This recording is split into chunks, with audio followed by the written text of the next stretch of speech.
Powered by techno. राज्यपाल नियुक्त 12 आमदारांचा विषय आता प्रलंबित आहे आणि विधान परिषदेच्या या 12 आमदारांवर आज हायकोर्टामध्ये सुनावणी होण्याची शक्यता आहे। अंतिम अशी सुनावणी असणार आहे। पण जे याचिका करतात ते सध्या आपल्या सोबत आहेत। सुनील मोदी, आपण थेट त्यांच्याकडे जाणार आहोत, त्यांच्याशी बातचीत करणार आहोत। सर, तुमचं स्वागत आहे। आज याचिका आहे महत्त्वाची आणि किती नंबर कोर्टामध्ये याबद्दल सुनावणी होणार आहे आणि तुम्ही याचिकेमध्ये नेमकं काय म्हटलंय? 12 MLC नियुक्त करण्याचा जो राज्यपालांना अधिकार आहे त्याबाबतमध्ये आज उच्च न्यायालयामध्ये 46 रूम नंबरमध्ये चीफ जस्टिस यांच्या पुढे सकाळी 11:30ला सुनावणीची सुरुवात होणार आहे। त्या सुनावणीचा अंतिम निकाल आज लागण्याची शक्यता आहे।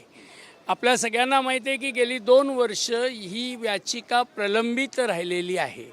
उद्धव ठाकरे सरकार असताना 12 नावांची यादी तत्कालीन राज्यपालांच्याकडे पाठवली होती, परंतु दुर्दैवानं त्या राज्यपालांनी कुठलाही घटनात्मक कार्यक्रम न करता ती यादी पेंडिंग ठेवली।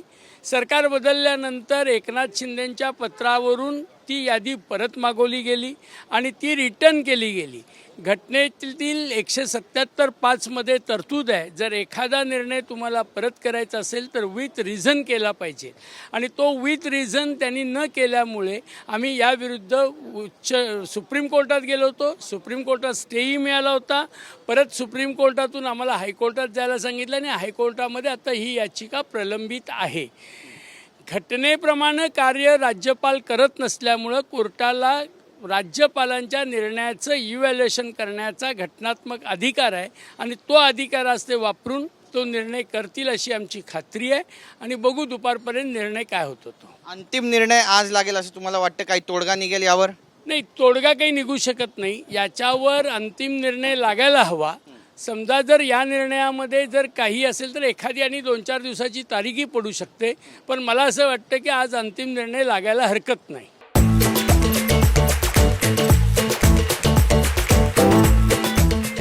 राज्यपाल त्या काळचे भगतसिंग कोश्यारी होते आणि त्यांचा जो कार्यकाळ आहे तो बराच चर्चित राहिलेला आहे। त्यामुळे पाणी नेमकं कुठे मुरलं हा सुद्धा सगळ्यात मोठा प्रश्न आहे। नाही, या भारतीय जनता पार्टीच्या कार्यकालामध्ये जे राज्यपाल नियुक्त होतात ते रबर स्टॅम्प म्हणून नियुक्त होतात असं अनेकदा दिसून आलेलं आहे।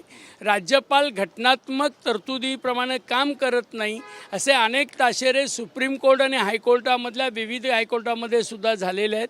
माझं असं मत आहे की जर घटनात्मक नियमांचं पालन करून जर राज्यपालांनी कार्य केलं तर हा कुठलाही असा प्रसंग निर्माण होणार नाही आणि भगतसिंग कोश्यारी हे राज्यपाल म्हणून कमी आणि भारतीय जनता पार्टीचे कार्यकर्ते म्हणून जास्त काम करत होते।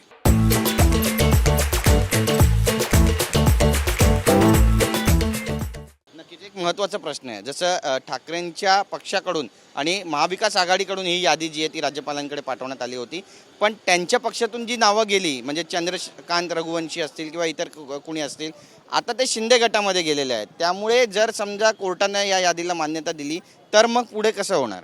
आम्ही कोर्टाला ही यादी मान्य करा म्हणून ही आमची याचिका नाहीच आहे। आमचं असं मत आहे की जर ते तुम्हाला नाकारायचं आहे तर ते विथ रिझन नाकारा। का तो नको आहे तो नाकारा आणि ते रिझन फार महत्त्वाचं राहणार आहे, कारण का हेच रिझन आगामी काळातल्या यादीला लागू होणार आहे। नक्कीच, म्हणजे लँडमार्क असा हा निर्णय होईल। अगदी हा निर्णय लँडमार्क होईल, अतिशय घटनात्मक हा निर्णय होईल असं मला वाटतं। चपराक सुद्धा बसेल अतिशय म्हणजे राज्यपालांच्या कृतीवर ही एक चपराक असेल आणि या निमित्तानं सगळे राज्यपाल घटनात्मक कार्य करतील अशी माझी खात्री आहे। धन्यवाद आमच्याशी बोलल्याबद्दल। तर आज दुपारनंतर नेमका विधान परिषदेच्या 12 राज्यपाल नियुक्त आमदारासंदर्भात काही महत्त्वाचा निर्णय होणार आहे का कोर्टामध्ये, पाहणं महत्त्वाचं ठरेल। कॅमेरा पर्सन प्रेम मात्रेसह गिरीश गायकवाड, TV9 मराठी, मुंबई। को पावर्ड बाय टेक्नो।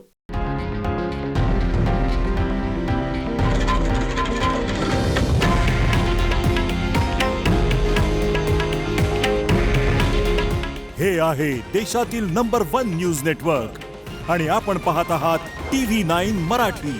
काळजी तुमची, हित महाराष्ट्राचं।